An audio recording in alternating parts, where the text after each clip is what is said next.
How is everyone doing today? I'm excited. Today we're going to be taking a look at Vue 3's new script setup, which I know we've talked about a bit, but we're going to actually use it to build something that, for us fellow Pokemon nerds will be a fun thing. So we'll be using the Pokemon API and basically pairing that together with serverless functions to kind of make our lives a bit easier when it comes to that sort of development workflow. And I'll show you how and why that works. And yeah, we'll be going from there. Okay, so I think with that, we're just gonna kick it into high gear, and then, as always, if y'all have questions as I'm going through and building things, please don't hesitate to interrupt. And yeah, excited to get started. So the first thing first we're gonna do is let's open up the terminal, and we're gonna start a brand new repo. And actually, let me see. I wonder if I just want to make sure. I don't have this. I've done variations on this demo a few times, but I think it's time that we sort of have a... Yeah, I did have a Vue serverless one. So this one is sort of a start to it. But what I want to do, though, is sort of redo this from scratch, because there are some things I would have preferred to do differently after doing this. So let me go ahead and clone this. How's it going, Jacob? Oh, we already have the Vue serverless Pokedex, but hold on. Did I do this with Vite though, or did I do this with? I think I did this with Vue CLI. Yeah. All right. Now I'm gonna do the. I'm gonna do a different repo then. Okay. There we go. All right. So we're gonna let's see. We're gonna yarn create. We're gonna create a new. All right. So let's level set what we're doing for this particular session. So we're going to be using Vue 3 along with the new script setup block in order to basically design a fully functioning Pokedex using the Poke API that we'll kind of take a look at. And we'll be pairing that with serverless functions to make our lives easier. So it's kind of like a four-pronged solution for this, and it should be a lot of fun to build this. So I'm excited. And what we're going to do then is we're going to use the yarn create Vite. And this is basically a shorthand for us to get in there and use the sort of scaffolding of what's going to be using with Vite. So you can see here, we can initialize some things. So I'm going to be calling this, let's see, Vue Vite Pokedex. Yep, I think that's what I'm going to call it, Vue Vite Pokedex. And then this will be Vue, and we're just going to use regular Vue right now. We're not going to use TypeScript. We'll be doing, I think, more with that, I think, in the future. But I'm excited to be, do more with this. So we have this already initial. So I'm going to create a new repo here. Oh, actually, let me initialize Git.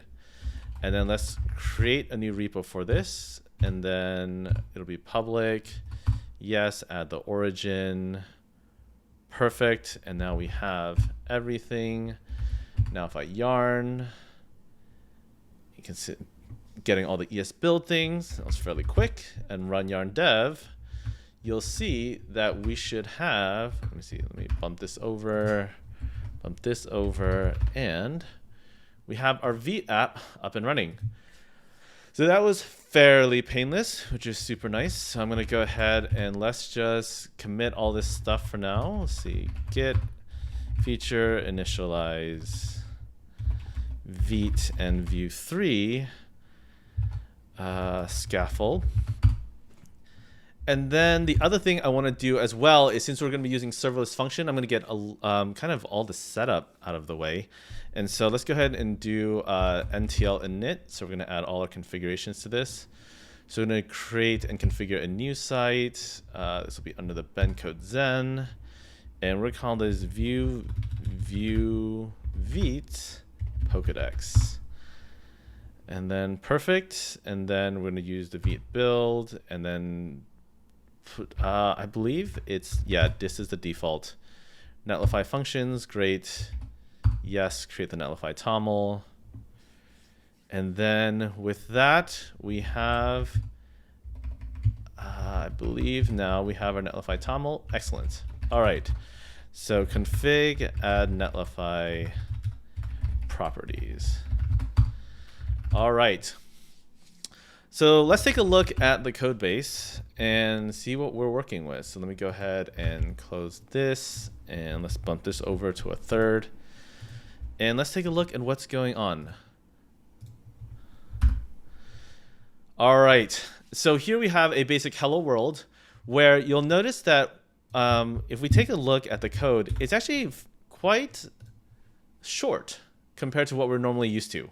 Because right now, all you see here is that with this new script setup syntax, all we need to do is import the component and then it's automatically registered into our single file component. And this is super nice. And so knowing this, we can basically use this as a way of basically using pure composition API. And that's kind of the way I'm thinking of this approach at the moment. So the reason I say it's pure composition API is because you're now locked into this setup method. Whereas in call it more of a hybrid mode, where you're still using the options, sort of, you'll still need to do stuff like this, where we need to define hello world as a component that you import. But more importantly, I call this approach a bit more hybrid in that when you have a setup method, plus you have like things like a data method, then all of a sudden you're dealing with both options and composition at the same time, versus if you're pure options, you would probably skip the setup and going more into just, your standard options that you would normally select from. And so let's talk about getting the data that we need from basically our data source, right? Because if we're building a Pokedex, we absolutely need a data source. So what I'm going to do here, let's go and full screen this, and we're going to use the Poke API. And inside of here, what I want to do is start by fetching let's just start with the original Kanto Pokemon. I think that's really the place I want to start. And so rather than querying specific things about the Pokemon just yet, we're going to take a look at, I believe they have a region. So let's take a look. So if we just do V2, for example, we have a couple of basically like dictionaries that we can choose from. And so what I think we want down here is this region bit right here, which I'm excited for. So let's see, /region. Hey, Jake, how's it going? Okay, so we see that region here has a series of selections. So, all right, so the results has Kanto. So that's the region I want. So we're going to go ahead and list this out. And then here we go. I think we now have our Pokedexes. Interesting, though. We have Kanto. Oh, okay, look. So here we go. So maybe what I actually want is this API v2 Pokedex 2. This is probably what I want. So exploring this, we should now get, nope, that didn't work. Go back, Poke API v2 / Pokedex / Pokedex /2 / guess that's what they're looking for. There we go. And then we have keys, region, Pokemon entries. Okay, this is what we want to hear. This is great. Now we have our list.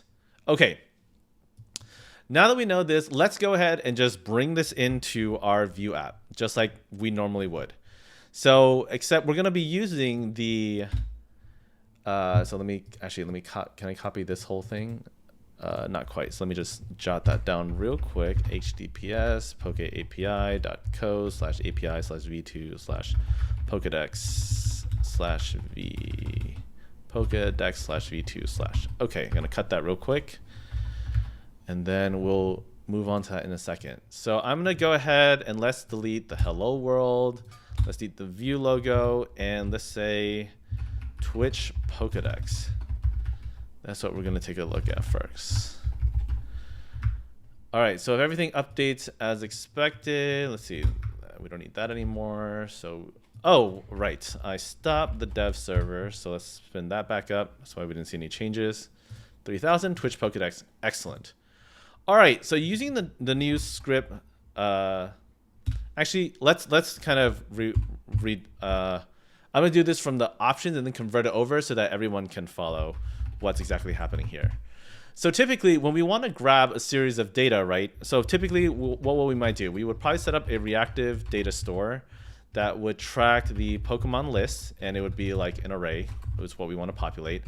And then we would probably do something that when it's mounted, we're going to do this thing. And so I'm going to be using the await, async await syntax just to kind of make things a little bit cleaner. So the mounted will be async. And what we'll see here is we'll see const, let's see, poke data is going to be equal to, we're going to use the fetch API. So we're going to fetch from this URL right here. And then what we're going to need to do actually is we're going to need to await this. And then what I want to do is honestly, let's just log poke data just to show that this works. Okay. So in the last URL, the v2 at the end should just be 2. Ah, you're totally right. Yes. Thank you, Jake, for that observation. Excellent. Okay. So okay, here we go. So we'll see here that inside of our console log, we see that we have our poke data, and already we're seeing different things, right? We're seeing a body, it's a readable stream. And this is normal, right? Because what we have right here is just the thing that we fetched from our basically API, but we need to turn this into JSON so we can actually read it. So this is where I'll add the then, and we'll take the data and return data.json. Actually, rather than calling it data, I usually like to call it response, to be honest. All right, and so here now, if we take a look at our poke data, we'll see now that we actually have something that like this reflects what we saw here on the site. Because you can see here that we have Pokemon entries and which reflects this response right here. This is great. And so what we typically do now is we would then go, okay, well, we're going to do this dot Pokemon list is going to be equal to poke data dot, and we're going to take Pokemon entries. And so to make sure this actually works, let's go ahead and render this out. V for Pokemon in Pokemon list.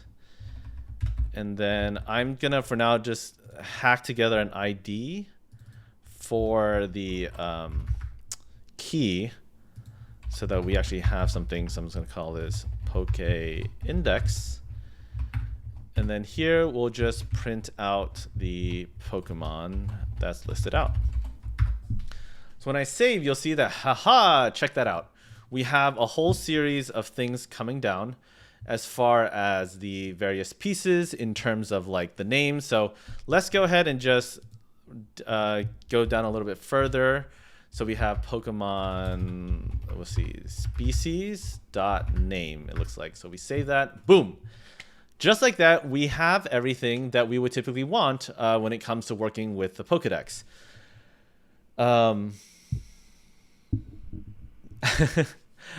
So I see here in the chat, we have something from Nunchi here. Will I be doing more Obsidian stuff? Absolutely. So at this point, when it comes to live streaming, I'll be doing the Obsidian stuff, particularly on Thursday. That's where a lot of that will happen. And then Tuesdays is more of the sort of coding tech stuff that I spend a lot of time on as far as open source. And so that's kind of like the basic dichotomy. But honestly, if you have any questions about that, happy to answer that. So feel free to like add those questions in. And then Nunchi, if you can't make it on Thursday, for example, I'll make sure to add those questions to the queue so that your Obsidian questions are answered. So glad you're liking it though. Obsidian, I'm a huge fan of Obsidian and really excited for what it's going to do for the community.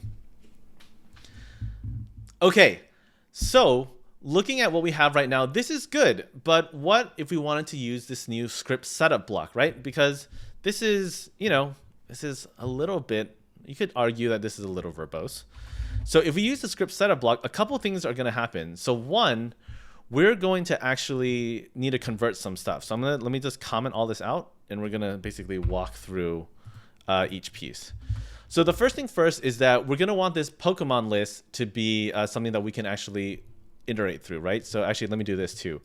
Let me copy this out, comment this out, because the reason why I'm saying this is because I don't want things to, actually, you know what? Take that back. I can leave this. I won't have the structure. So I just want Pokemon here. And so the reason I say this is, so for example, if right now I say const Pokemon list is equal to 1, 2, 3, and we save it, you'll see that even though I haven't set anything else up, it's actually already being returned to the component for use. And this is super nice because typically what we used to have to do is inside of the setup method, we'd have to actually then like return Pokemon lists in an object like this. This is what we used to have to do, or sorry, you still have to do this if you're inside the composition API. So to give you an example of that, so here, if we came in here and did setup, right? So let me, actually I can leave that uncommented.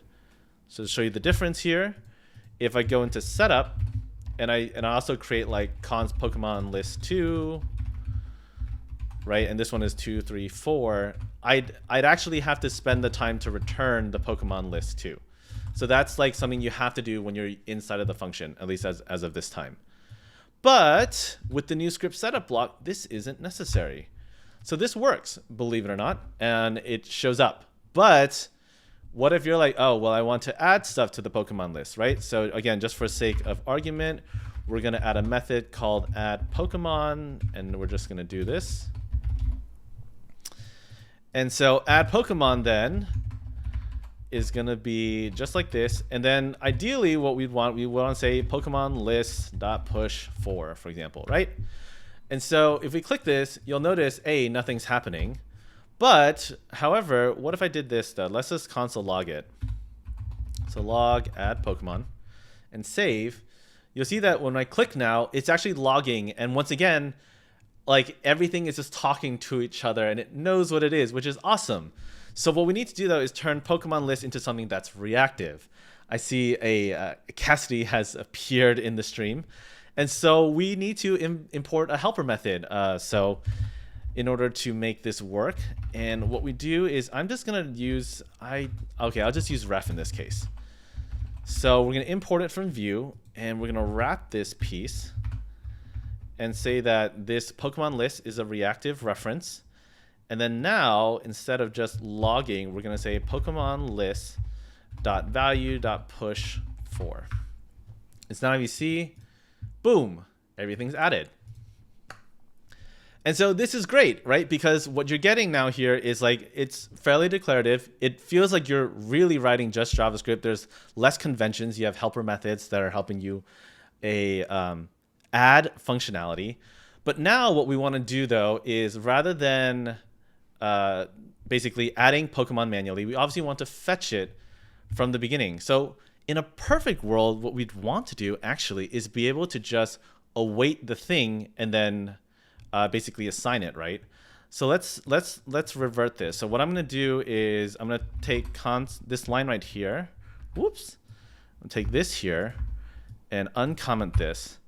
And what if we could take what if we take this Pokedata here and let's log this without doing anything else? I'm not even going to do any lifecycle hooks or anything. What's going to happen?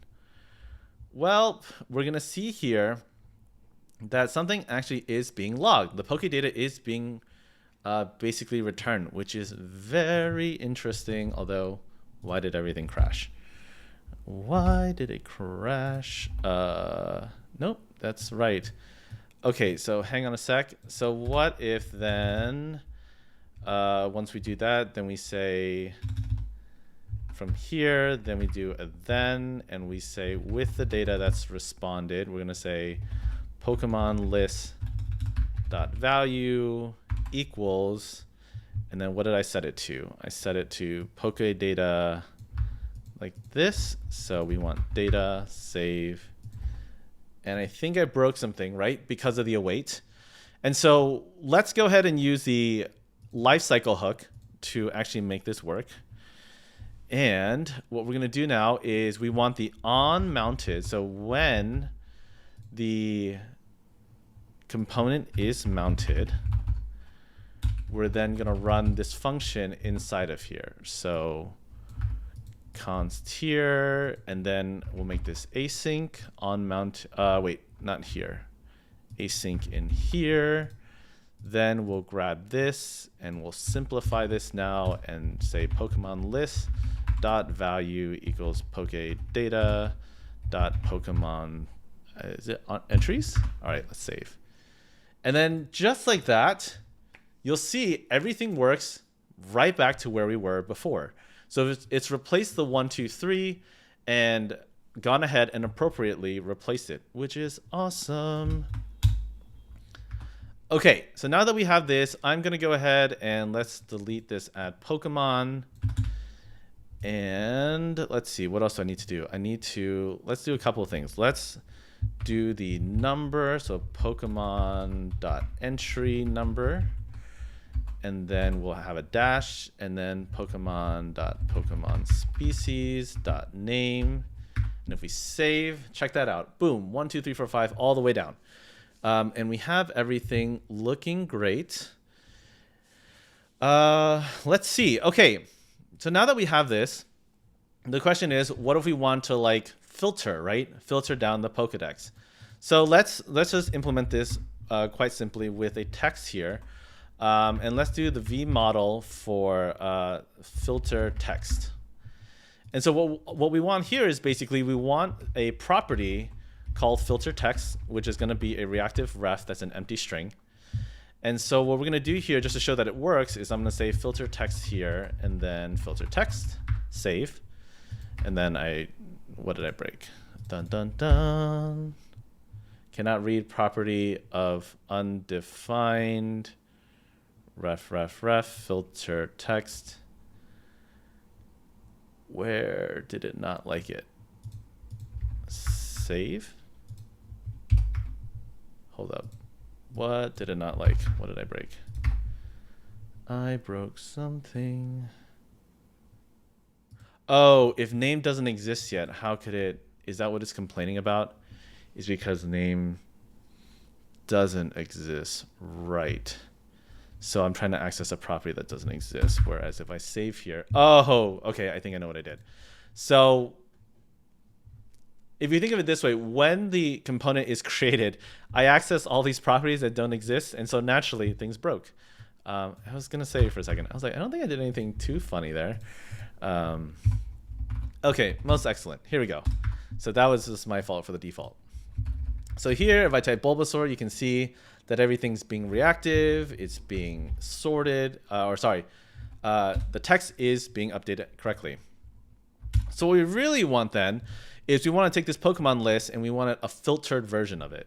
So this is where I would have a computed property because we have our base reactive data. And now we really just want to do something on this to like filter it down. And so what I might do in this case is then we could say filtered Pokemon list equals a computed property where we're going to return Pokemon list dot value dot filter, and we're going to filter for every Pokemon inside of this list. We're going to say return Pokemon. Let's see. Yep, Pokemon dot Pokemon species dot name includes. I think this should work. Filter text dot value. I'm just gonna run with this real quick, and then I'm gonna switch this out for filter Pokemon lists. And looks like everything is good so far. And yep, that works. Ivysaur, excellent. How about all the Saurs, all the Charmanders? Excellent. Squirt, great. Wartortle. Ha! Look at that. That's all it took. So really, I could probably simplify this to say, I don't even need, since it's just a straight return statement, we can just return this directly. And then this is just going to return this. Let's see if prettier will actually help me make this look a little bit more legible, though. Yeah, there we go. So we're returning a list that returns names that include the filter text.value.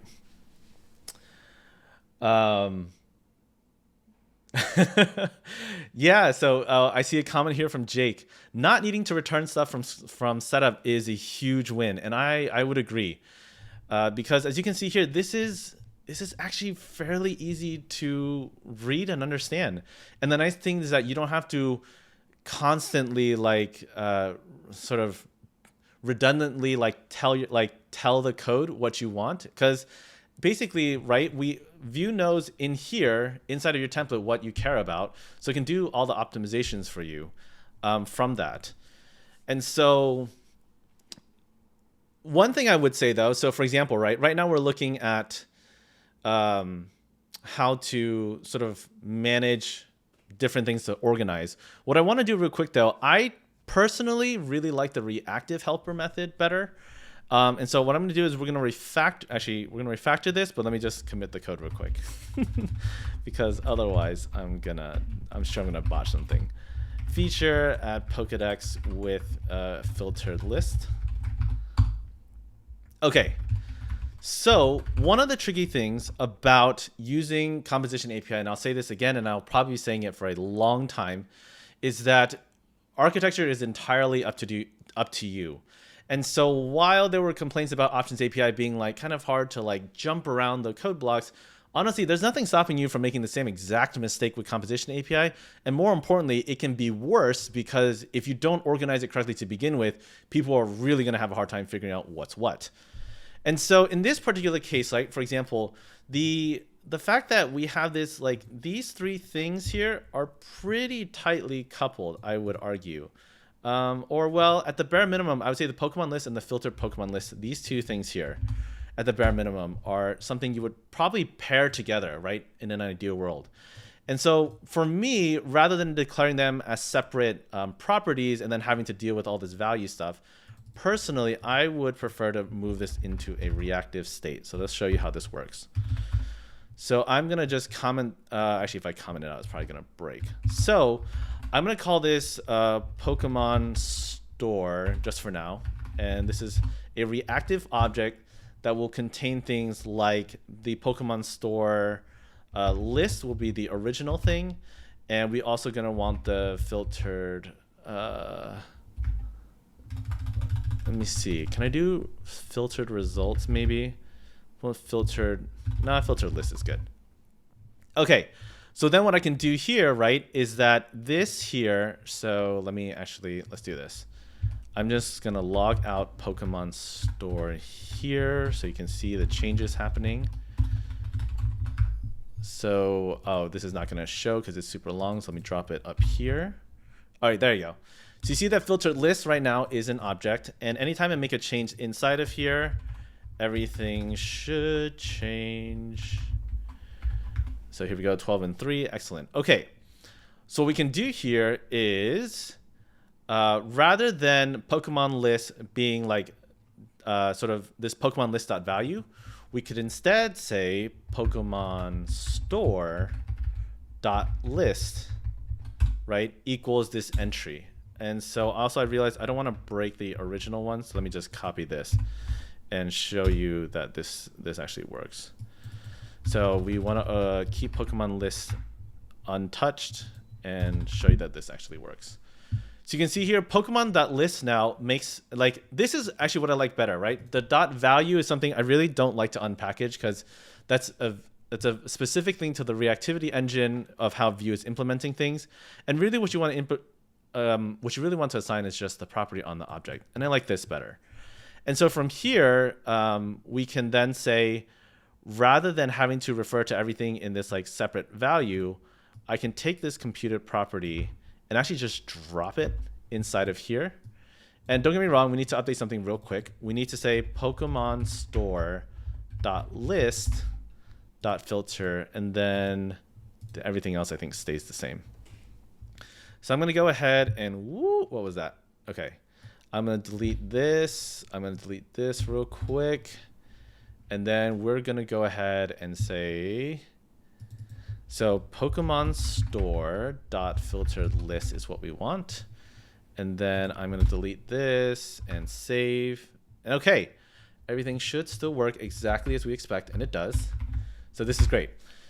So what's the difference between what we did here? What we've done is we've started to actually collect similar properties and have them accessible to, like, organize them in a way that makes sense to the developer. And so to me, the Pokemon store here, by pairing them, saying this is the original list right here, and here's the filtered list, which is a computed property based on said list, I think this is a nice thing to keep coupled together. And that's basically the double-edged sword, I think, of using composition API is now you have choices and different APIs to suit your various needs as a developer. And so personally, I like grouping things with the reactive. There's something very declarative about it. And once again, anything I can do to get away from the dot value is a big win. So let's see. Okay, so now that we have this, I've refactored it into using reactive. I'm pretty happy with this. But believe it or not, we are gonna go ahead and let's start by committing this. So I'm gonna add all this, commit. All right, commit. Oh my gosh, I can't spell. Git commit refactor. Use reactive store instead. Okay. All right, I see here in the chat from Wololo. So the real question here is, who is the best starter Pokemon? Gosh, that is a tricky one. I'm gonna stick to, since we're talking about the Kanto region right now, I prefer let's stick with that to begin with. All right, so full disclosure, I think my starter Pokemon when I first played the games was Bulbasaur was basically my go-to. He was solid in terms of just destroying the gym leaders early on, like rock, water. Absolutely, just Bulbasaur just knocked it out of the park. Now, of course, we know that a lot of people also really love, Charmander is also, I think, the other really popular pick, especially because fire Pokemon, as for those who have played the original series, those are kind of harder to come by. So while Charmander was incredibly, like, what a brutal way to introduce kids to like needing to grind or have your Pokemon, like, not have your starter be the main thing you use for like the first 3 gyms. That was Charmander was a challenge, but very worth it, I think, in the late game. Whereas I think the truth is that Venusaur sort of had a tapered off as far as its power spike, as far as like ease of entry, and then eventually there are other grass types that you'll use, and depending on your makeup for your team battle, like I found that grass types were less likely to be at the forefront, whereas like having a strong fire, strong water, those were really critical, right? So it's one of those things where if I had to start over again, I probably would pick Charmander for the late game, even though brutal early game to get that up and running. But otherwise, I would say the OG Pokemon starter for me growing up was Bulbasaur. So great question, and keep the Pokemon questions coming as you have them. Okay, so up at till this point, this has been actually really nice. We've been talking about script setup, and more importantly, you know what? I want to take this one step further, because right now we're just dealing with app.view, and what do we want to start refactoring things, right? And so for this particular case, I would say there probably is a case to be made that every list item probably needs to be its own card, right? So we can call it a Pokedex card, and how would that work with this new script setup? So I'm going to go ahead, let's delete this hello world here. And I'm going to create a component here called Pokedex card.view. So Pokedex card.view here, I'm going to be using, we're going to be using the script setup here. And so to make sure that this works, I'm just going to do const message equals my Pokedex card. And then in the template, we're just going to return the message as an H1. So pairing the two, fairly straightforward. So to make sure this actually works, all we need to do, because of the way script setup works, is we just need to import the component. So I'm going to import Pokedex card from component / Pokedex card. And so here to show that this works, I'm going to drop the component here. Oh, what was that? That should have auto expanded. That's unfortunate. Okay, save. And then if I I stopped the local dev server again. I need to stop doing that. Okay, and it's running, most excellent. And what happened? It did not like it. Pokedex card. .view. I did not get the extension. Here we go. Aha, my Pokedex card shows up. Okay. So Pokedex card, as we can see, cares about 2 particular properties. It cares about the entry number, and it cares about the actual name of the Pokemon. So for now, let's keep this rather simple, is that we have a list that's going to care about, we're going to say the Pokemon number, and we want the Pokemon name. Okay, there we go. We have a list, the Pokemon number, Pokemon name. So your first question is probably like, well, how do we define props, right? Using this new script setup method. And the way you do that is, for some of you who might have guessed, there is a helper method, right? Basically, anytime you're in Composition API, you basically think if you want to do something that's view-like, odds are you're going to need some sort of helper method in order to have you achieve that. So here there is a define props helper method from Vue. And so what we're going to do here is define props is a function that takes an object. And this is basically the same syntax that we're actually already used to, and I'll show you why in a second. So we're going to call this oh man, I'm not a fan of using. All right, we're just going to so there's going to be the number, which will give it a type of number. Oh, I feel a little iffy about this. Required true. Okay, hang on. Okay, let's just start with this first. So define props number true required. And what we're going to do is we're going to print out the number here. And I'll show you why I'm feeling iffy about what I'm about to do. So to show that this works here on number, we're just going to do number equals 123, save. And there you go. You can see that it got passed through correctly as we wanted. So what we can do then is, at least to start, we can say that we're going to switch out this for Pokedex card. And let's go ahead and just, I'm going to comment this out actually, because I'm going to need to reference that in a second. And for every Pokemon in Pokedex card, we're going to pass it a number where it's going to be Pokemon.entry number and save. And so you can see here, look at that. All our numbers did appear as correctly, but our name is still being it's still static, which makes sense. So the reason why I'm feeling a little iffy on this is because one word attributes on components, like I try to kind of avoid only because you kind of end up in this kind of weird realm of like conflicting with the HTML attributes. So you can imagine if you defined an input and you gave it a prop of name, there already is an HTML attribute of name. So this follows a bit with the convention that I try to recommend, which is like try to avoid single word components inside of your Vue apps for the sake of like not conflicting with HTML spec in the future. Granted, there are pros and cons to both, like the verbosity versus like if you're really sure that it's not going to be a problem, it's one thing. But it's just like I would say like as a general rule, try to be careful about it. All right, so checking the chat plan. How's it going? 2 latest podcast episodes on your feed both had me as a guest. Well, that is some serendipitous timing. I have been on a few podcasts recently. I didn't realize they'd both be released within so close to each other. But let's see. Amazed at the Squirtle neglect.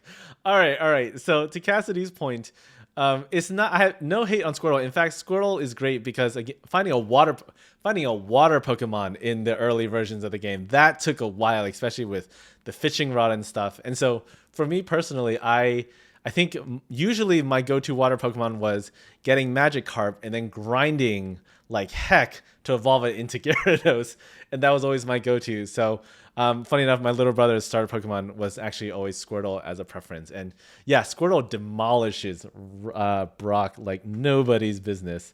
So yeah, much love to Squirtle. And Blastoise is such a cool final evolution form. One of my favorites. Oh man, Trammel Web Dev here, Squirtle because I was legit convinced Charmander might lose his tail flame in battle and I would be SOL. That's pretty funny. Yeah. So yeah, for whatever reason, I never ended up, at least with the Kanto, Squirtle was never big on me for like the starter. It was basically, I had my Bulbasaur phase, and then once I realized sort of the availability of fire Pokemon, then I was like, you know what, I think Charmander is my go-to. And then kind of went from there. But I do really enjoy the original Kanto starters are absolutely one of my favorites. Okay. So where were we last? Okay, we were talking about props. And so we're just going to do the one word name until I think of something better, because I don't want to make it overly verbose either. So it's a type of string, and we're also going to make this required true. And so for those of you who've like used Vue enough, this actually does look really like it basically is identical to our props attribute that we would do inside of the options API. So if I save this now and then we bind the name, and this time we're going to do Pokemon species name save. This should do the... Oh, I know why. I did not render it. So here's my name, save, boom, done. Okay. So a couple other things though is that, well, the Pokemon name is it's not capitalized correctly. How would we deal with that? And so here's where I would actually use a computer property to actually handle that. So I would say const, I'm going to call it display name. And this is going to take the props that we get from our component. And so the way you refer to your props in setup, right, because there's no longer this context that everyone's used to, is that we can expose it here inside of this setup. So basically inside of setup, we want to expose the props. And actually to show you that this works, I'm just going to log props for you. And this will probably blow up my console a little bit, but that's okay. So you can see here, boom, like there's a lot of, oh no, props is not, what? I exposed it.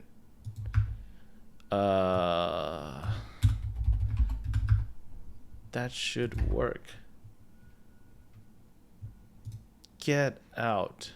All right, I'm missing something. Do I need to destructure props from here? I don't think that's right. I'm missing something. Nope, this should be right.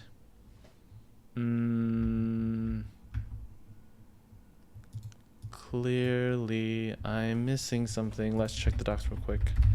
Script setup props. Sure, let's see what Stack Overflow says. I'm pretty sure you just expose it at the top. Define props. Yep. Oh, did they update the API? I wonder. One was about DX. Ah, great. Glad to hear it, Plan. Glad you enjoyed the episodes. Okay, actually, hold up. Let me just name. Is that like... Nope, that didn't work. Props.name? Nope, did not like that at all. I am missing something. We need to figure this out. Define props. Script setup equals, yep. No, this is right. Script setup RFC.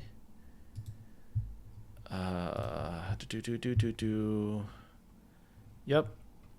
That's what I thought. Define props, define emits. Yep. Setup. Yep. Render. Yeah, not worried about that. Props, give me props. Yeah, define props, define emits. And then later, when we're declaring them, yep, that's fine. Again, I'm okay with all this, but then where does it get exposed?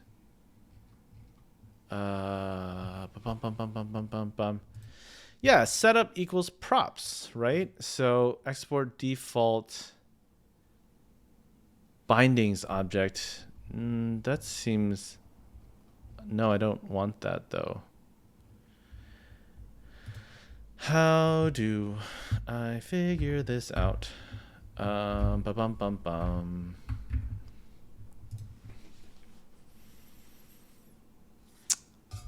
This is weird. It should be exposed at this level because there's supposed to be a props and a context, I believed was supposed to be the original design, but I am clearly missing something.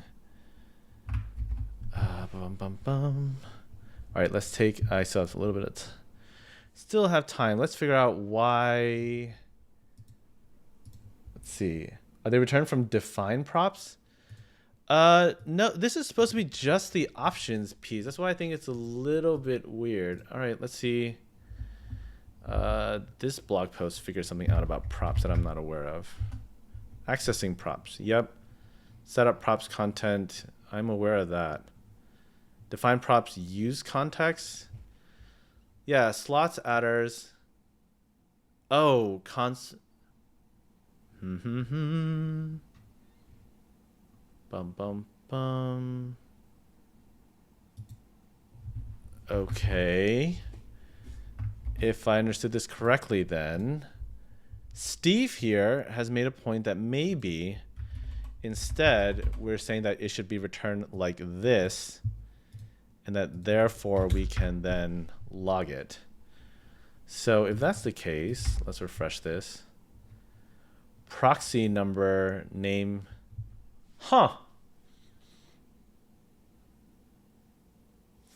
That's the way to access this. Interesting. So now if I do props.name save, there we go. Okay. Seems to work. So Steve there with the clutch tip to actually assign it to the props. I half expected that to get exposed at the top, although I could see why they changed the API. So this is one of the reasons why script setup has been experimental up until this point. I've gone through various iterations of the syntax. So, okay, great. Now we're golden, because now we can say basically display name, right? This is what we want. This will be a computed property with the contingency basically on the props of the props.name. And so what we're going to do is we're going to say return props.name. And what we're going to do is we're going to take the first letter and we're going to uppercase it. And then we're going to add it to props.name.substring. I believe it's just 1. And let's see if I'm totally off with this with display name. Display name did not like that. Then everything totally broke. What did it not like? It did not like props.name. Is it because it's a dot value? Dot name. This is also why I would like to get away from the dot value personally. Okay, hang on. Return props.name. Let's start with there. Refresh. Okay, that worked. I want the first letter. And how did that broke. Okay. Props.name.value first letter. That didn't like it either. Oh, that's so interesting to me.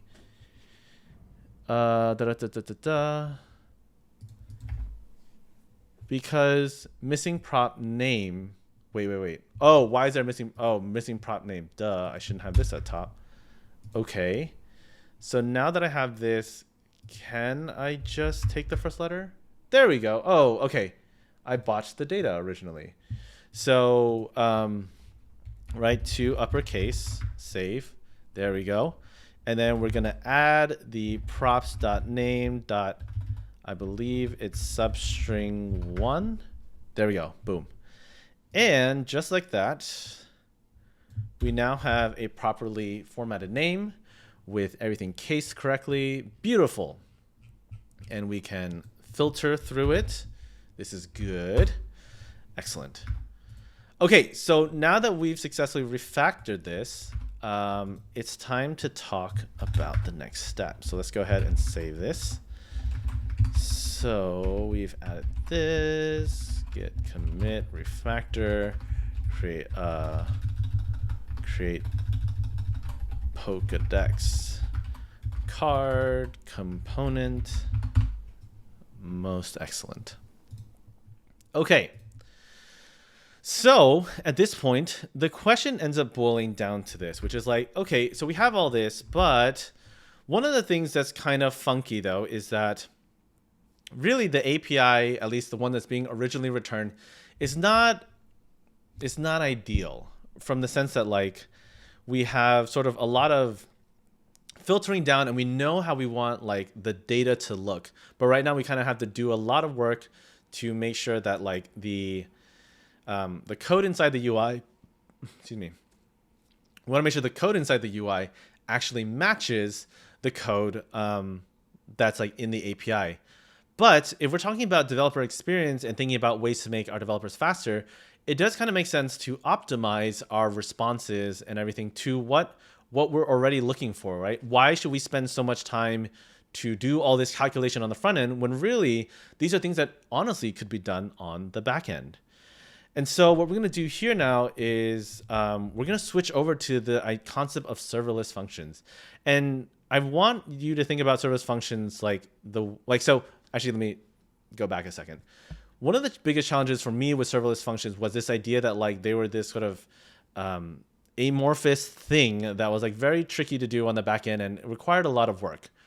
But the way I kind of want you to think about serverless functions kind of in this the way I want you to think about serverless function is that it's here for you to basically help augment the backend stuff and return to you like sort of basically like almost like middleware between your backend and your front end to make things a lot cleaner. And so to show you what I mean by that, we're just going to go ahead. Let's get started.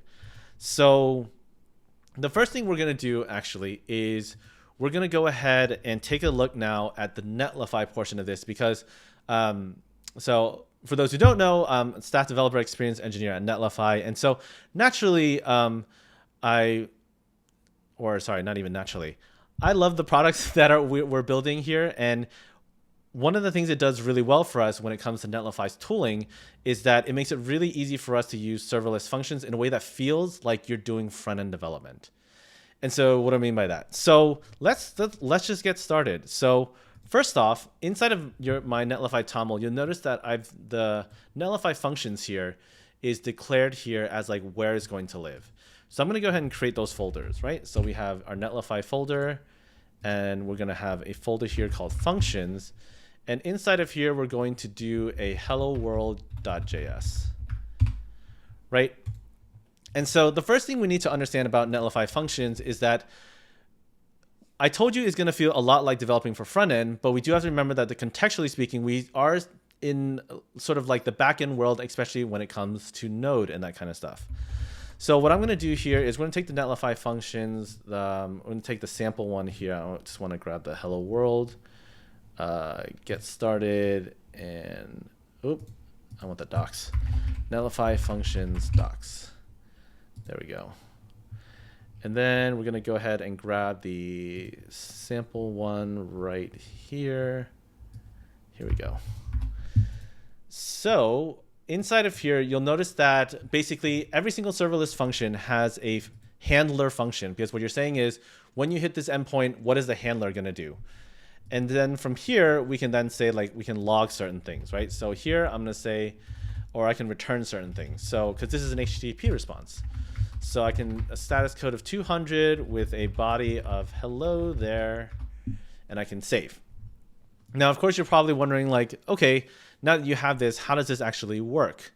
And so one of the great things about the tooling here is that rather than starting your development server with like yarn dev, for example, we can actually use the Netlify CLI to run our own command as far as like setting up the backend piece of the serverless functions in addition to actually having the front end piece work with it.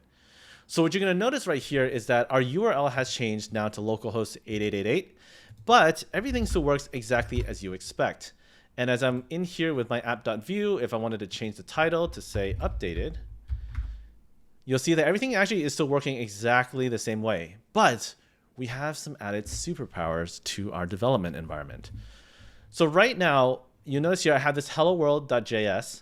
And what if we want to call it, right? How would we actually access that? Well, inside of our mounted function over here, let's go ahead and make a call to it. So I'm going to say hello fetch, and then we're going to say await fetch.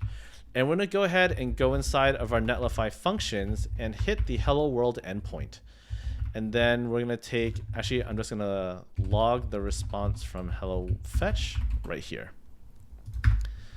So if we save this, we're going to see we're going to see that hello fetch actually does have a response. And our body is, well, I need to JSONify it, but we're getting a status of 200. So let me go ahead and JSONify this, and then we'll explain what exactly is going on. Response.json. And if we save this now, did I mess something up like this? There we go. I forgot. You don't need to. Hello fetch. Wait, no, I was right. Then you execute it. Why did it not like that? body.json. Really didn't like that. Bum, bum, bum. Walolo's here saying that job seems pretty sweet, that I can build a Pokedex. Absolutely. Love the work that I'm doing at Netlify, and really love the team behind it. Hold up. What am I messing up here? Save. Response. Hello world fetch. Yep. Body readable stream. Oh, I know why. Because headers message JSON. I know why. It's because this should be inside of an object. And then from here we can JSON.parse. JSON.stringify this. And then from here, this is where then I can do the then response.json save. There we go, much better. Okay, so I did a couple of things there. So let me qualify what just happened there. So first thing first is that when you think of a serverless function, honestly, think of it like an API endpoint. That's all it is, right? Like you're hitting an endpoint and you want it to return something specific to you. And so typically you have data that you're looking to return, or some sort of message, as well as status code. These are fairly common when it comes to HTTP, network calls. And so in this regard, I have a whole serverless course that deals with this. So if you want to take a look at getting started with that, I'll just drop that in the channel real quick. So it's totally free, and we have the up and running with serverless functions. This is framework agnostic, so feel free to just take it as it is, and then we'll kind of go from there. But the thing is to think of this here is that basically we have data that we want to get, and then how do we return it back? And so what we saw here is that we have a status code. So this you should be familiar with, as far as 200 is successful, 400 is an error, 500 is a server error. These are the kind of things where you can now start manually defining them based on certain things. And so here we have the body.json.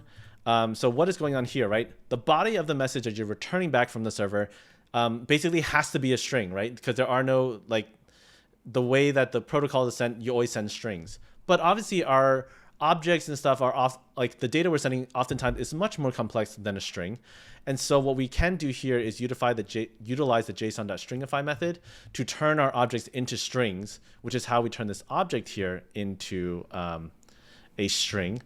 And then from here, we can re-encode that basically with the .json. And then that's how we're seeing down here the hello fetch with the message hello there. Of course, what does this mean in terms of the world of the Pokedex? Well, what we can do here is what I'm going to do is I'm going to create a new function, and inside of this, I'm going to call it Pokedex.js. And inside of Pokedex.js, let's go ahead and copy this syntax here so I don't have to retype it.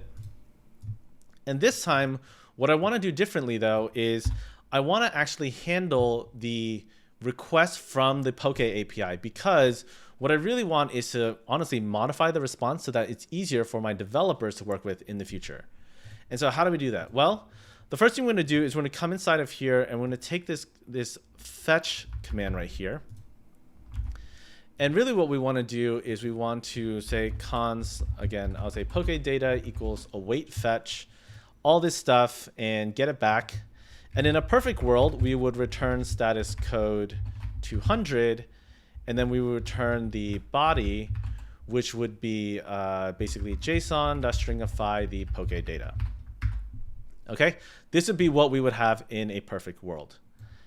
So I say a perfect world because when we're about to see something happen here, where if I come in here and rather than fetch from hello world and we fetch from Pokedex instead, we're going to see something happen. So I'm going to open up the terminal to show you. If I save and hit, you notice we get this error. And so two different types of errors. One is that, first of all, there's no response coming back. And two, it's saying that, oh, fetch is not defined. And this might be confusing at first because you're like, well, hang on, but but I just use fetch in my client. Well, the thing to remember here, what I said is that serverless functions are working in a node environment. So the fetch we typically use on the browser is client side and basically automatically included for us in the browser. And so what we need to do here is we need to actually add a dependency to make sure this actually works. So all I'm going to do, I'm going to add the yarn add node fetch here. And node fetch is basically like the equivalent of like what we're used to on the browser with some slight differences. But the main thing here is that what you can do now is we can say const fetch equals require node fetch. And basically this is like your package dependency here.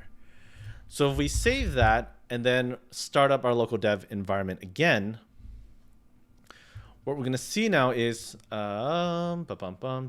everything is working. Everything is great.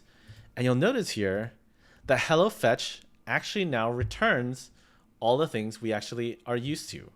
Or sorry, all the things that we expected. And this is actually really exciting because we have basically stubbed an API point and we're now able to extend on it. What do I mean by that? Well, Pokedata here, as you can see, is fairly verbose. In fact, I would argue it is too verbose. And we talk about performance, we talk about handling things and sending things down. What if I really don't want to send all this? And instead, what I want to do is I just want to send the Pokemon entries. Well, instead what we can do is we can say, I'm going to do Pokedata as like a new thing. This will be an object that will take basically the Pokemon entries and spread it out. So I'm going to say actually Pokedata is going to be an array. And we're going to spread out Poke API data dot Pokemon entries. Okay, so now if we refresh the page, what are we going to see? You're going to see now that all of a sudden HelloFetch contains only the Pokemon entries. This is wonderful because what this means for us is that this simplifies our front end code. So now I can go ahead and take this. Let's go ahead and take this. I'm going to go ahead and replace this piece, delete hello fetch. And we're going to, I'm going to log out Pokedata here. And we're going to have some issues right now because right now we don't need a Pokemon entries. So we can delete this right here. And I can just save. And what you see here actually is that our code has gotten one step simpler now because we're only returning what we have. What we need in terms of the Pokemon entries. But here's the other thing though. I'm not a big fan of the fact that we have to go Pokemon.Pokemon.species_name.include. Like we know we want the entry number. We basically want the honestly, I would call them IDs because they're unique in the Pokedex. As far as the Pokedex is concerned, that is their ID, right? Number 1, number 2, and that kind of thing. So arguably then, what we could say then is we wanted to make this response even cleaner. How do we do that? Well, rather than just simply return an array that's destructured from Pokemon entries, what we could do is basically say, as long as Pokemon entries exist, just to account for a new, like a null scenario. So if it's that, then otherwise do an empty array. What we would do is we would just do a map for every single Pokemon in here.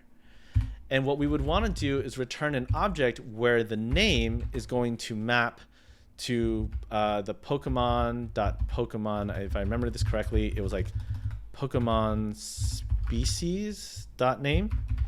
And we want the, I'm going to call it ID actually, to be the Pokemon, what was it? I believe we called it, it was Pokemon entry number, right? Entry number, that's a little bit verbose to me, but let's just say I wanted to do it, I want to simplify it to ID and name, just like that. So if we save this and take a look at what we get back now from our console, you'll see that Pokedata now consists of our 150 arrays, but, wait, is this the wrong thing? What did I do?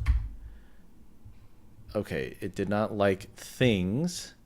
So let me go ahead. I think it's because I'm accessing properties that don't exist anymore. Pokemon.number, save. Is it any better? Let me refresh. Reactive effect. What is going on? Pokemon.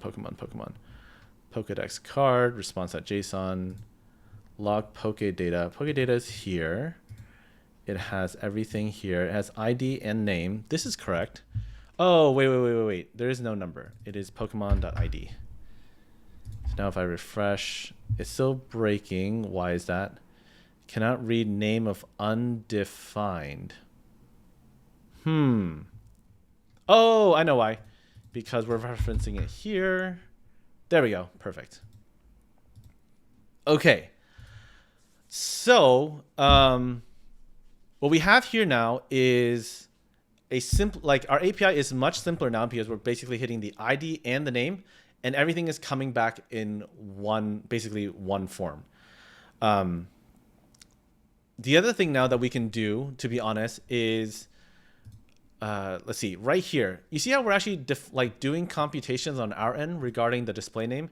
To me, that's really unnecessary. There's no reason why we shouldn't take this function that we're doing and optimizing it at this end so that the Pokemon.species name becomes, all right, so I'm gonna do this here inside of here. So we're gonna do const, let's see, Pokemon name equals this here, and we're gonna take the first, and then we're gonna return everything else dot substring, and then this will allow us to put on Pokemon name. And to show you this works, we're gonna go ahead and delete our display name here and just return name, and everything still works exactly as we want. Okay, so let me I see there's some great questions here inside of the chat, so let's go ahead and address some of these. So Plan here has the question that would that be slower because you do a 2x fetch the serverless function and the fetch the Poke API. So in that regard, it's not truly like a double fetch. Like you could argue there is a little bit of a latency, right? Because rather than going directly to the source, you now have this intermediary. But as we can see here, the point of using the serverless functions is not necessarily to simply stub the API, because if you're doing that, then there is kind of point like why invoke resources to like do something you can do directly in the browser. Whereas when you start combining like some business logic and basically composing together your backend in a more constructive way, this is where I think we really start to give our front-end developers that power here. So, I mean, if we take a look here, what we've done here is we've said, look, the Poke API is great, but in this particular case, I want to do more than simply just fetch it. Like, I want a specific data structure.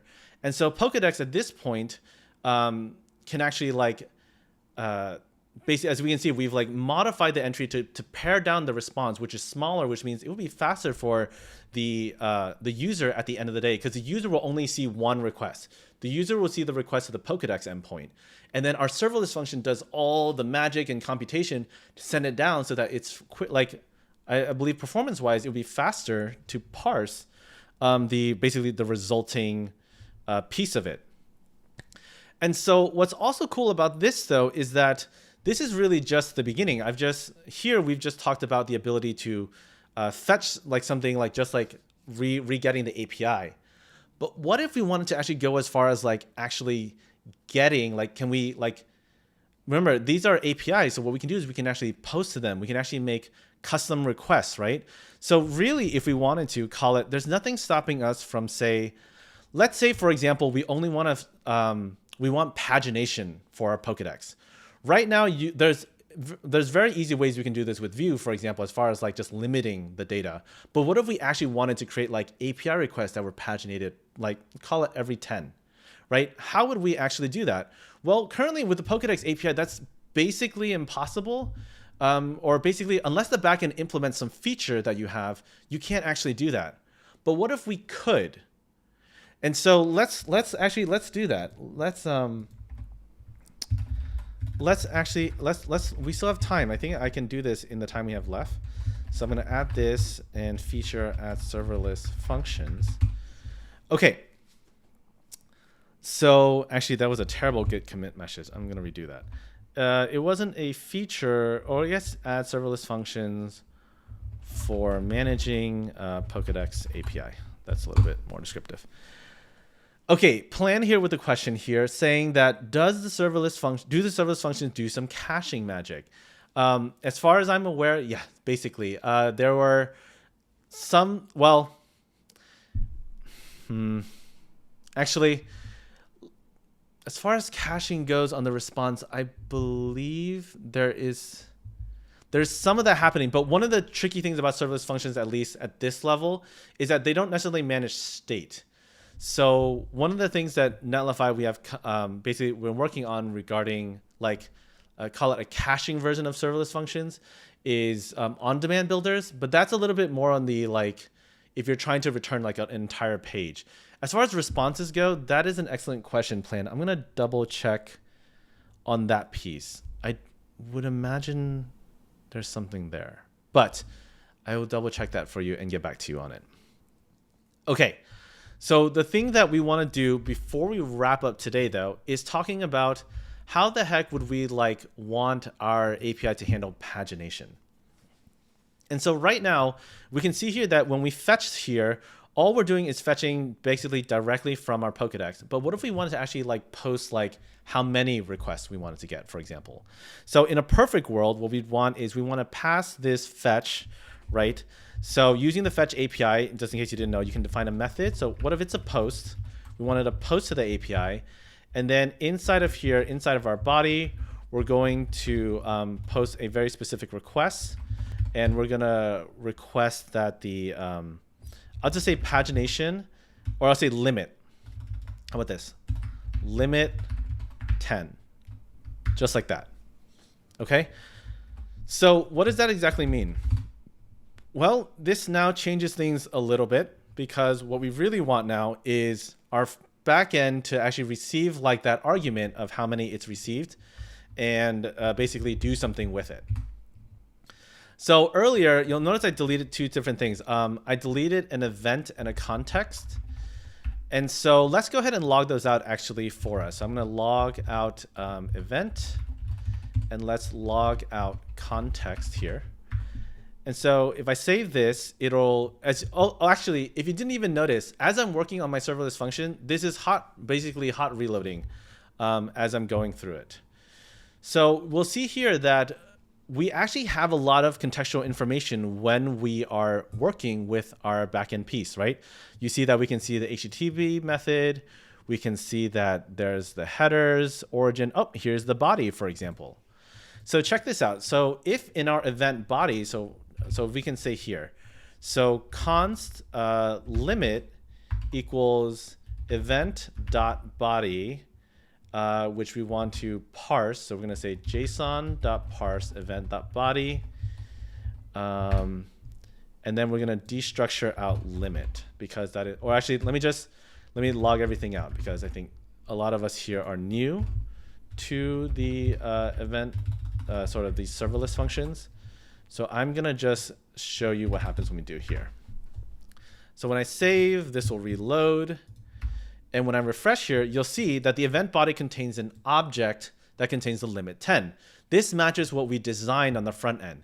And this is what I also really like about working with serverless functions is that I can design the APIs the way I want to on the front end because like what makes the most sense. And then I use serverless functions to make that happen and make it very easy for developers to work with it. And so here now with event body, we can now destructure this to just, we know that we want the limit property. So here, if I do limit, we should be able to see now, whoops. If I refresh, limit 10, perfect. So now what we can do is we can say, basically limit here is 10. And then check this out. What we could do then is say, basically if limit is true, right? If limit contains a number greater than 0, then we're going to say, okay, let's do this. Yep. Okay, I'm going to do a let final results equals empty array. And I'll show you why we're doing this. So we'll say final result equals Pokedata Then we're gonna do the zero. Wait, I believe it's filtered the fastest way to do this. I realized I learned this in Go. We could do this recently, but okay, let's just do filter. No, I only want the first 10 items. Hold up, I can't believe I'm forgetting this. So, array, first 10 items. I forgot. Is there? No, I don't want a map. I thought there was a syntactical shortcut. Oh, slice. How did I forget this? All right, slice 0 limit. Else return, not even return, final results equals poke data. That's it. Okay, this is gonna be probably that's fine. This will work. Final results. Okay, I'm gonna save and then refresh and check it out. It works. And this here, I think, is where you start to get some really interesting stuff now, because you have really the power of knowing how you want to build things on the front end with the ability to modify returns from the back end in a way that's actually like in an intelligent way. Rather than having to like do a lot of that stuff on the front end on the browser, we now have the ability to offload this stuff and really start to centralize our business logic a little bit more so on the back end for these various pieces. And so we can imagine now here, just to prove the pagination point, limit here is currently being hard coded. So right now I'm actually gonna say start, to be honest, start and end like this, because as you probably expect, if we want pagination, we really should be able to change this. So limit now is technically incorrect. There's a start and an end that we're going to get from our post requests. And we're just going to return the start and the end. And honestly, we're just going to assume actually always that there's going to be a start and an end right now. So if I refresh this, you see that we have the 0 to 10. If we modify this to, let's say, 11 to 20, we should refresh. We see now, there we go. We have everything that's good to go here. And so to show you this actually works, just to validate this, we're going to go ahead and do, we're going to create two different properties. I'm going to create I'm going to call it pagination store, which is a reactive object with also a start of 0 and end of 10. Like this. So here we go. Now we should be able to do pagination store.start, and then this will be pagination store.end. And then I realized I could actually do that a little bit better. I'll show you why in a second. Okay, this is good. And what we want to do is when we say we have a button that says next page, we're going to want to say, I'll just call a turn page. I'll just call it turn page. And then we can say const turn page is equal to a function where pagination.store.start, we're going to add 11 to it. And then we're going to say pagination store.end also adds 11. I believe this should do the trick. So here we go. Click. Oh, right. Every time we click on this, we need to refire the function. So I'm going to call this get Pokedex entries. And this is a method, an async method. And then we will move this in here like this. And then everything doesn't work. Why? Because, well, we are going to run Poke data. Oh, wait, no. Get Pokemon entries. Whoops. Get Pokedex entries. Run it. There we go. All right, that's good. I think we can delete. Can we delete that? We can. And then every time we click next page, we turn the page each time. Then we run get Pokedex entries again. And then we click. Hey, check it out. we have pagination. And then I see a question in the channel. Trammel, I will get to you just one sec. The reason why I said, though, this is not great is because there's no reason to make the computer proper, like end, like literally hard-coded. It can just be oh wait, sorry. I don't even need the brackets. Return pagination store dot start plus 10. And then this, then I only need to literally increment one value and everything's taken care of from there. Haha, it works. And then I can basically do, so I'll call it turn next page. I'll call this turn previous page. And then minus equal 11. And then check it. Turn next page here. Check this out. Replace next with previous. And then just like that, we have next page is previous page. Although that we would need a condition to stop it if it's 0. So actually, I'm gonna I know what I'm gonna do. I'm just gonna really quickly if pagination store dot start is equal to 0. Sorry, is yes. No, wait. Hold on. If it's greater than 0, then show. Otherwise, don't show. Okay, there we go. So now next page, previous page. There we go. Now I covered that use case. Haha! Check that out. Pagination in what? I think we did that in like 10 minutes. I am very happy with that. So let me add that in feature add pagination. Okay. So what we've done here is we've managed to basically go through, set up some basic pagination, which again, if we're going to start reorganizing this, I would honestly start big. Oh, wait, 11's missing? Oh, shoot. Hang on. I crushed it. Okay. Oh, I figured out. Okay, someone caught something. Okay, let's. Oh, wait, hold up. Sorry, not this. MTL dev.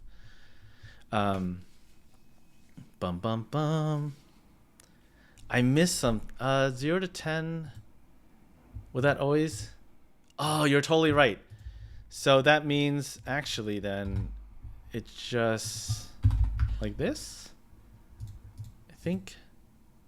No. What am I doing wrong? If it's the next page. Oh, 11. Okay, 11, 20, 21 to 30. Okay, sorry. I should have been doing it by 10. That was off by 1 errors. Yay. Fix off by 1 error for pagination. Okay, cool. All right, so Trammel with a really great question here regarding API keys in the serverless function. How is that managed? This is a great question, and I'm really glad I get to show you this because it'll only take me a minute to show you. Is that when you're using the Netlify dev environment, you're able to actually share those credentials just by storing it inside of the Netlify configuration. And so what I mean by that is, so just to give some context, what Trammel is asking here is that let's say that the Pokemon, oh, what did I do? Oh no, Blender, no, go away. Let's say that you had an API key you needed to provide. Well, typically how that's handled is you'd have like a .m file here that would say something like poke API key, and that would be equal to like, you know, my secret token. And the problem with this is that then like you have to git ignore this, and then more importantly, like it's kind of hard to share with people because then you have to manually share the file. Well, with the Netlify dev environment, since you're working with serverless functions anyways, what you can do is, let me go ahead and open this up, open up the dashboard for the Vue Vite Pokedex. And so here is your standard site dashboard for Netlify, and I'll figure out why the deploy is not working later.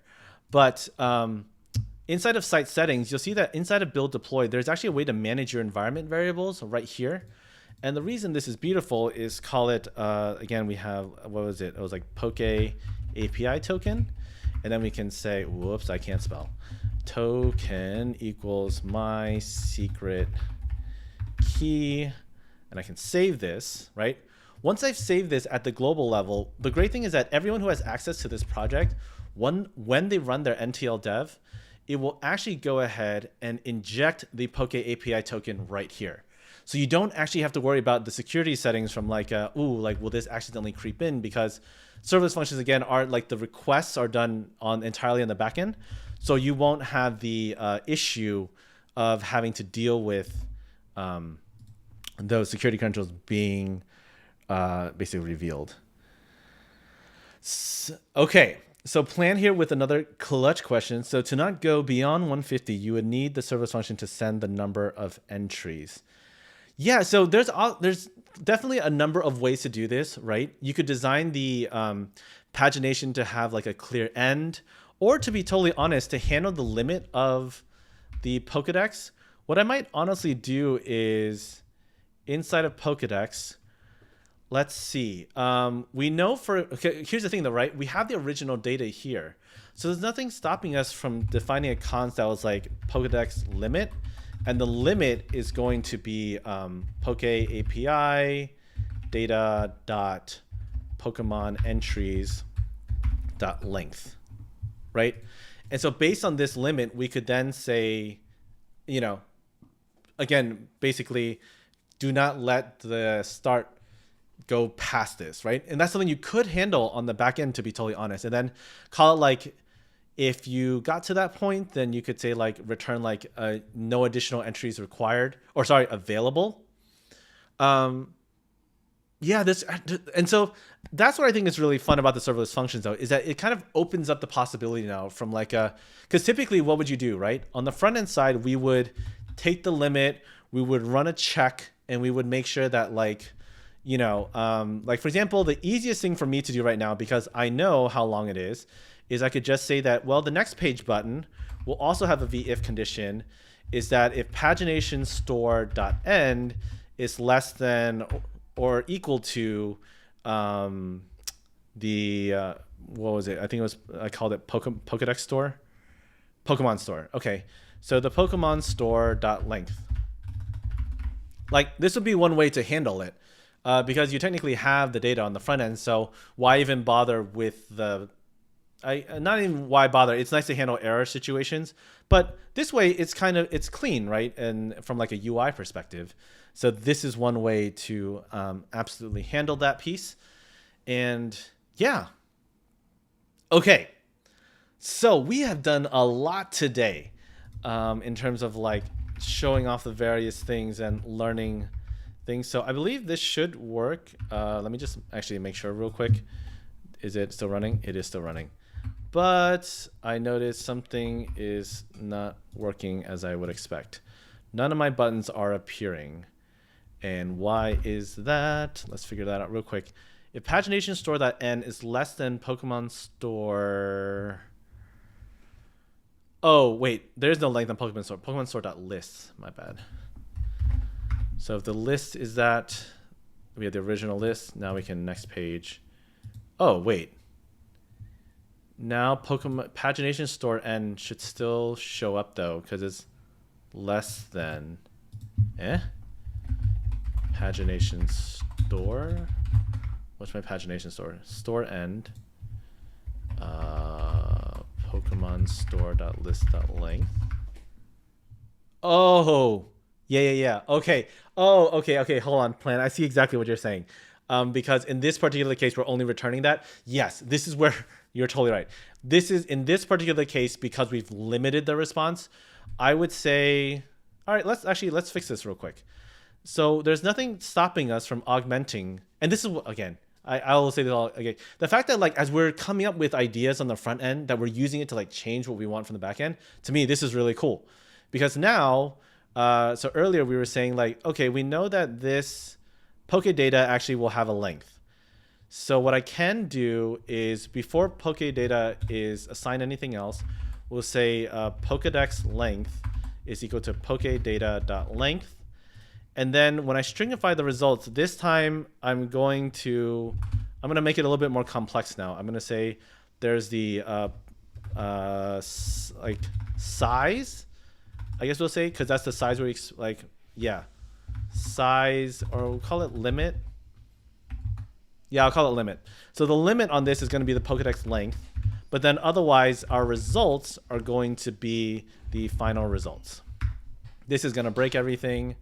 As we can see, everything's broken. That makes sense because it's no longer just the, we're not just simply getting the response anymore, and we're doing pokedata.results, just like that. So you can see here, that's it. And then we want to actually track the limit though. So we can say, so inside of my pagination store here, see, this is again, why I like grouping this stuff together. I'm going to start and let's add a limit here. And limit will just automatically, I'll just make it high to start with, 1,000. But what we really want though is the backend to update this. So we can then say Pokemon, oh no, pagination store dot limit equals pokedata dot limit. And then if this works exactly as expected, boom, now you have this. So now we can remove that and come up here. Now we can basically say, we can delete this. Something's crashing. Okay, next, and then if pagination store.n is less than or equal to pagination store.limit. And there you go.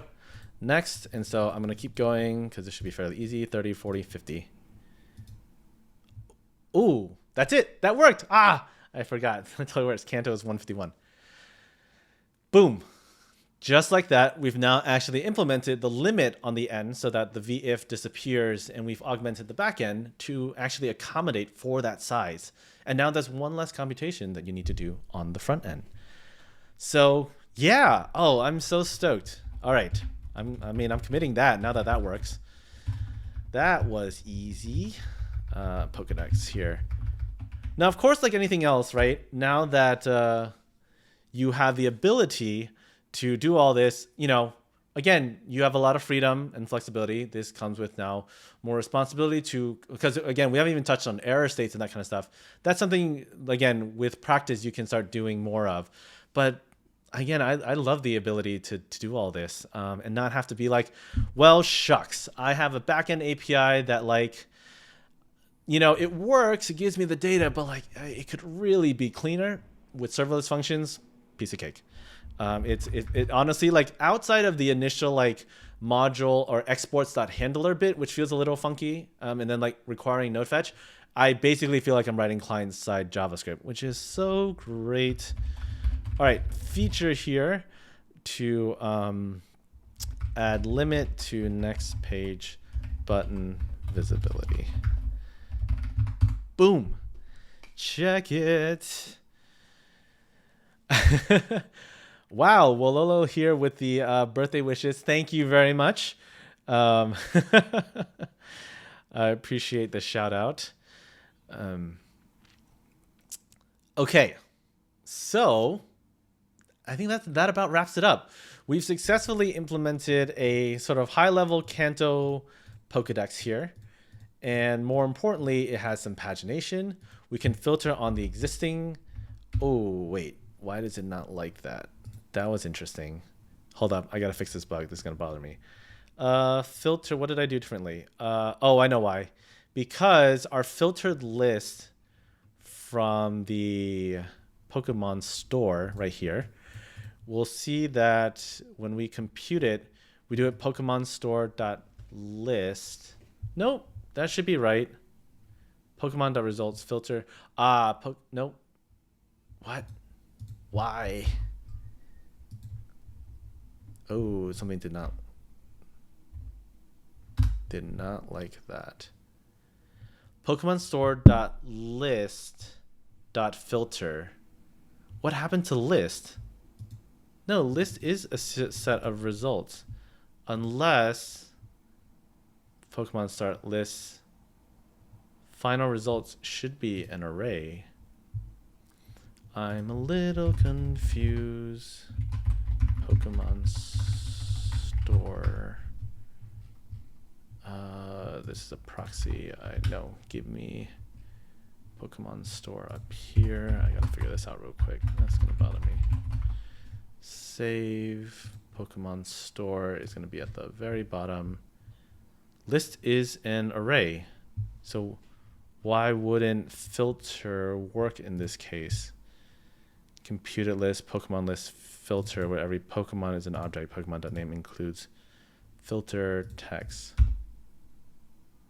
So ID filter list is 0. That's weird to me. Computer property, return Pokemon store here. Yep. That shouldn't change anything. Filter for every Pokemon. Return Pokemon, but log Pokemon. So if that works as expected, we get a bunch of proxies. Sure.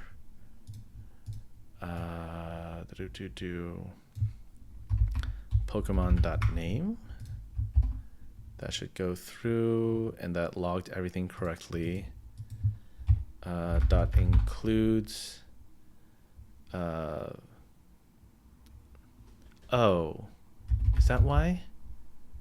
Filter text dot value. They all say true. Okay. So then if I hit this again, all false. All false. Why is it? Oh, oh wait, is it working now? Return Pokemon.name includes filter text dot value. I could have sworn that's what I had earlier. B. Why is it suddenly working now? Did I do something? Did I miss something? Pokemon store list filter return Pokemon.name includes. I don't understand. What did I do differently? What if I return? Yeah, so I can delete this, save, B. Okay. I think it works now. That was kind of weird. Oh, this is interesting because it's only looking at the list prior to it. That's an interesting bug. Okay, not gonna focus on this right now. But okay, that is a bug. All right. Well, with that, well,